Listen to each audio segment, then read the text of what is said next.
Being a child actor can be a truly nightmarish experience. This disturbing reality is supported by the numerous cases that have come to light over the years. In today's episode of Hollywood True Crime, we delve into the harrowing truth behind the lives of child actors in the television industry.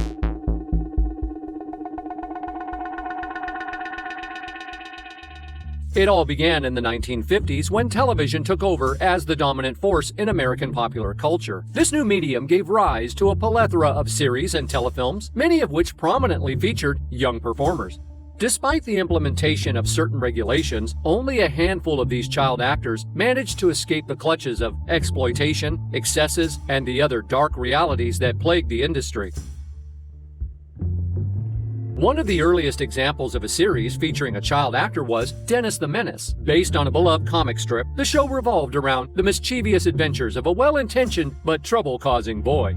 The role of Dennis was portrayed by Jay North, who was only 7 years old when the show debuted in 1959. Interestingly, it was his own decision to pursue acting, and his mother continued working without accepting any money from his salary. However, the true ordeal began when his uncle and aunt, Hal and Marjorie Hooper, who served as his guardians on set. Marie, in particular, was a perfectionist and didn't hesitate to reprimand Jay when he made mistakes. If a scene had to be redone due to his errors, physical punishment was inevitable. Furthermore, as Jay didn't naturally have blonde hair like the character, his hair had to be dyed every 2 weeks to match the role's appearance. Following the conclusion of Dennis the Menace, Jay North continued his acting career in both television and film. However, he eventually decided to step away from the industry and invested his earnings in real estate. While he never disowned his involvement in Dennis the Menace, the mistreatment he endured during his time as a child actor left a lasting impact. Moving on to the early 1970s, a notable series during that time was The Partridge Family, which revolved around a musical family. The show's main star was Keith, portrayed by David Cassidy. However, another standout character was Danny, the mischievous and red-haired brother played by Danny Bonaduce. Born in 1959, Bonaduce had a challenging upbringing. He openly shared that his father, Joseph Bonaduce, a screenwriter and producer, subjected him to physical and psychological abuse. Unfortunately, even during the filming of The Partridge Family, Bonaduce was not safe from mistreatment. At the tender age of 11, he found himself in Cassidy's dressing room, where he encountered the star's friends, who offered him marijuana. Although Cassidy intervened in the nick of time, he couldn't prevent Bonaduce from experimenting with smoking on other occasions. After the conclusion of The Partridge Family, Danny Bonaduce continued to stay involved in the entertainment industry, pursuing opportunities as an actor, musician, and host. Unfortunately, he experienced a downward spiral into drug addiction, beginning with cocaine use. He also faced legal trouble, including an arrest for assaulting a sex worker. In 2022, he was diagnosed with a disease that impacted his mobility and speech. His life became a stark representation of the struggles faced by troubled child stars. Among the distressing cases within the realm of child actors on television, few have reached the depths of darkness seen in the series Diff'rent Strokes. Airing from 1978 to 1986, this comedy revolved around the lives of Arnold and Willis Jackson, two African-American siblings from Harlem who were adopted by a wealthy white man named Philip Drummond. Alongside Drummond's young daughter Kimberly, they formed a unique family unit in their new home. The series achieved tremendous success, with Arnold becoming the heart and soul of the show. His infectious freshness and charm captivated viewers. This breakthrough role propelled Gary Coleman, who had previously appeared in commercials, into the spotlight. However, even with all the fame and glory, Coleman couldn't escape the personal suffering that lay ahead. At the young age of 5, Gary Coleman was diagnosed with a congenital kidney condition that led to nephritis. This illness stunted his growth, leaving him no taller than 4 feet 8 inches and with distinct cheekbones. Consequently, he perpetually maintained the appearance of a child. As he entered pre-adolescence, the novelty of portraying a child on screen began to wear off. In 1984, he underwent a second kidney transplant, requiring much-needed rest. However, his commitments to Diff'rent Strokes compelled him to return to the set without delay. Despite the physical and emotional challenges he faced, Coleman financially earned an impressive $100,000 per episode. Sadly, he later discovered that his parents and manager had mismanaged and squandered his earnings. Engaging in a legal battle, Coleman fought for justice and eventually obtained $1.3 million in compensation.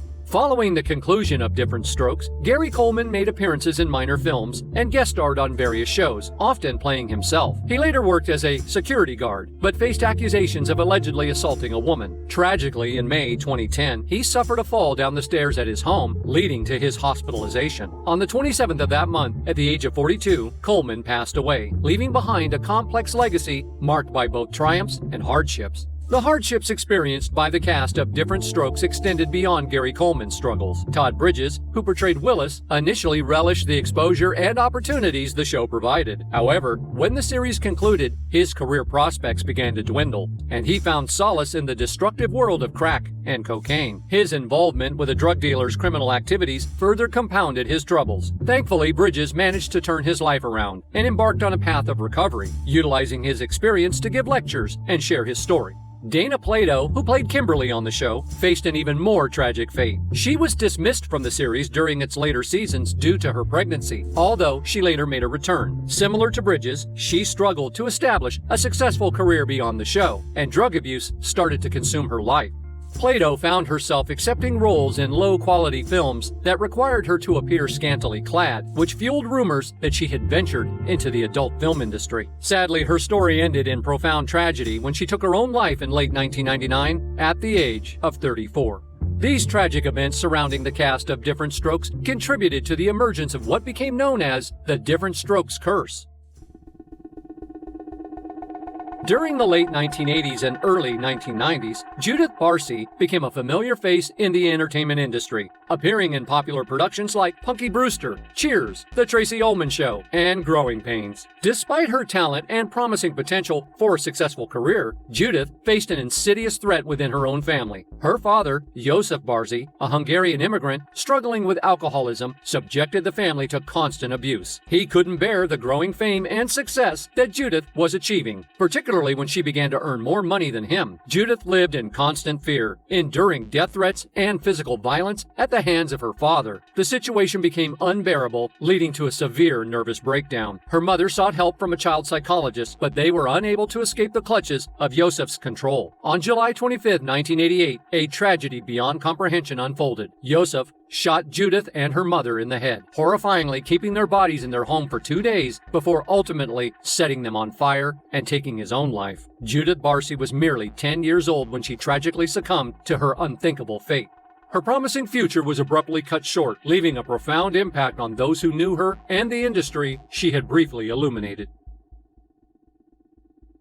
In 2000, the captivating series Malcolm in the Middle made its debut, capturing the audience's attention. The show revolved around the life of Malcolm, a highly intelligent child navigating his upbringing in a middle-class American family. The character of Malcolm was portrayed by Frankie Muniz, whose distinct features and charisma propelled him to celebrity status. However, Muniz's career trajectory took a different turn. Between 2012 and 2013, he experienced a series of 9 concussions. As a result, he was diagnosed with migraine with aura, and rumors circulated about potential memory loss. In an interview, Muniz addressed his condition, acknowledging that he had limited recollection of his time working on Malcolm in the Middle. Nevertheless, he refrained from attributing his illness as the sole cause of his memory gaps, choosing not to place blame on his health for the situation. Another widely acclaimed sitcom, 2.5 Men, centered around the comedic misadventures of 2 brothers and one of their sons. Angus T. Jones portrayed the growing boy throughout the show's 10-season run, capturing the audience's attention as they witnessed him growing up. However, as Jones entered adulthood, the scripts required his character to engage in drug use and explicit sexual situations. Due to his personal beliefs, Jones objected to these changes. He had become affiliated with the Forerunner Chronicles, a religious group led by Christopher Hudson, known for espousing conspiracy theories about Hollywood. Jones distanced himself from 2.5 Men and publicly disavowed his involvement in the show, opting to align himself with his newfound religious convictions.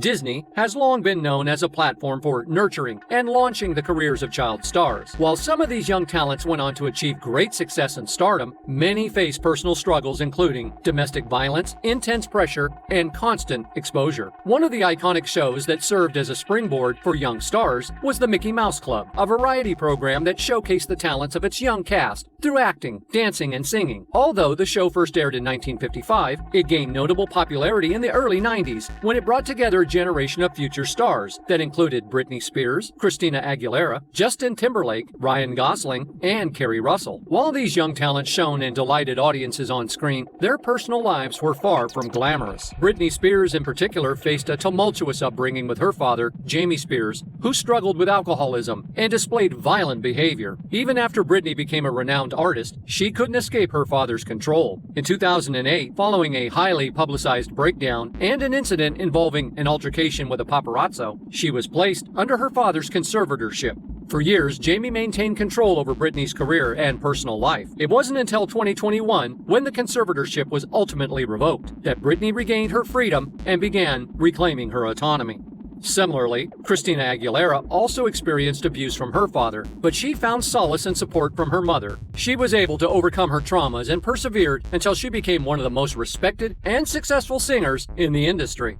In the 21st century, Disney Channel gained significant prominence with its original productions, providing a platform for emerging young talents who experienced both remarkable success and profound struggles. Among these stars, one of the brightest to emerge was Miley Cyrus. Through her lead role in the series Hannah Montana, she captured the hearts of audiences spanning different age groups. The show became a socio-cultural phenomenon, propelling her career as both an actress and a singer. During the show's peak in 2009, Miley Cyrus publicly declared that drugs were for idiots. However, unbeknownst to many, she had already begun using them as a means of escaping the pressures and constraints that Disney placed on its stars to maintain a pristine, wholesome image. When Hannah Montana came to an end in 2011, Cyrus embarked on her solo music career and fully immersed herself in a lifestyle marked by excessive behavior. She openly acknowledged this shift, admitting that her song, We Can't Stop, was about dancing while under the influence of ecstasy and snorting cocaine in the bathroom. Over time, Cyrus expressed a preference for marijuana over harder drugs, but she ultimately committed to maintaining a drug-free lifestyle.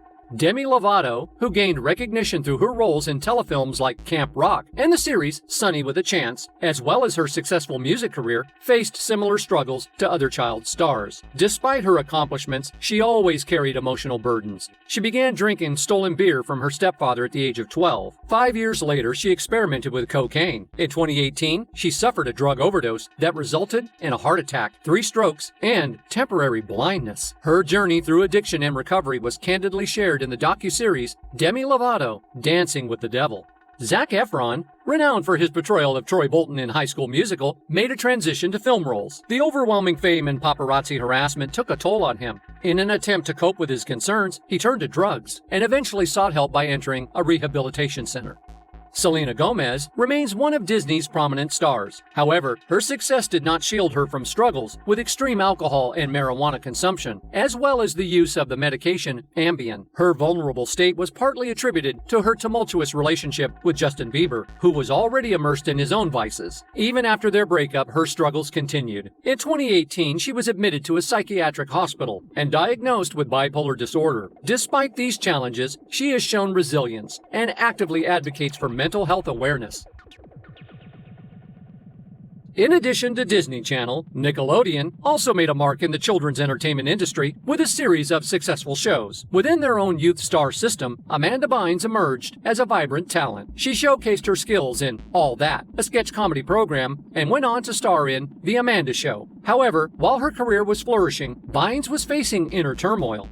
As she entered adulthood, she began struggling with body image issues, which led to her turn to drugs. Her substance abuse became so severe that she struggled to remember her lines. Her mental health also deteriorated, resulting in public disturbances. She even took to Twitter to make controversial claims, including allegations of abuse by her father. In response to her erratic behavior, Bynes was hospitalized, and in 2013, her parents obtained guardianship over her. Over time, she was able to seek rehabilitation and expressed remorse for her actions. The guardianship was terminated in March 2022. Jamie Lynn Spears, the younger sister of Britney Spears, also made her mark on Nickelodeon with her starring role in the series Zoe 101. Despite facing family challenges, she managed to continue her career. However, everything changed in 2007 when it was revealed that she had become pregnant at the age of 16. Another notable case is that of Jennette McCurdy. She rose to fame through her roles in the popular series iCarly and Sam and Cat. However, behind the scenes, her private life was fraught with turmoil. In 2022, she released her memoir titled, "I'm Glad My Mother Died," when she courageously shed light on her difficult experiences. The title alone suggests the depths of her revelations, as she pointed fingers at her mother and disclosed years of exploitation and the physical and psychological abuse she endured at home. But the source of Bynes, Spears, and McCurdy's suffering traced back to a common entity within Nickelodeon itself, Dan Schneider. Schneider served as the writer and mastermind behind many of the channel's shows. Rumors about his inappropriate behavior had circulated for years, until the situation reached a boiling point in March 2018 when he severed ties with the company. The programs under his purview came under scrutiny, highlighting Schneider's alleged foot fetish. In fact, at one point, the Nickelodeon logo even took the shape of a foot. In addition, Amanda Bynes had previously taken to Twitter to express that Schneider had taken photos of her feet, accompanied by ironic comments. However, she was never able to make a formal accusation. Furthermore, there were speculations suggesting that Spears' child may not have been fathered by her partner, but by Schneider himself, allegedly involving abuse. In her memoir, Jennette McCurdy referred to Schneider as the creator and provided detailed accounts of him taking pictures of her in revealing clothing, giving her massages, and encouraging her to consume alcohol. Despite these disturbing allegations, Dan Schneider remains free, although he has faced societal condemnation. Similar to the film industry, television has seen numerous child actors, yet few emerge unscathed from their experiences. The pressures exerted by studios, the challenges of dealing with illnesses and personal demons, as well as the lack of adequate support systems, have all contributed to wreaking havoc in their lives. Even those who have managed to survive and continue their careers are often associated with the darker side of Hollywood.